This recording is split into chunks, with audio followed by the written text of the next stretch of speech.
ನಮಸ್ಕಾರ. D K Shivakumar ಅವರೇ, ಚಾಮುಂಡಿ ಬೆಟ್ಟ ಚಾಮುಂಡೇಶ್ವರಿ ಹಿಂದೂಗಳದ್ದಲ್ಲ ಅಂದಮೇಲೆ ಯಾರ್ದು? ಮುಸ್ಲಿಮ್ಸರ್ದ? ಕ್ರಿಶ್ಚಿಯನ್ದ?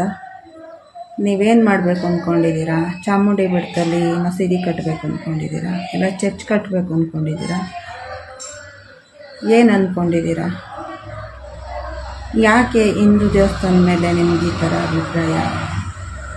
ನಿಮ್ಮ ಬಗ್ಗೆ ಒಳ್ಳೆಯ ಅಭಿಪ್ರಾಯ ಮೂಡಿತ್ತು ಜನಕ್ಕೆ. ಯಾಕೆ ಅಂದರೆ ಧರ್ಮಸ್ಥಳದ ಬಗ್ಗೆ ದನಿ ಎತ್ತಿದ್ರಿ, ಧರ್ಮಸ್ಥಳದ ಬಗ್ಗೆ ಚೆನ್ನಾಗಿ ಮಾತಾಡಿದ್ರಿ, ನ್ಯಾಯ ಸಿಕ್ತು ಧರ್ಮಸ್ಥಳಕ್ಕೆ. ಆದರೆ ಇವಾಗ ಯಾಕೆ ಚಾಮುಂಡಿ ಬೆಟ್ಟದ ಬಗ್ಗೆ ಈ ಥರ ಮಾತಾಡಿದ್ರಿ?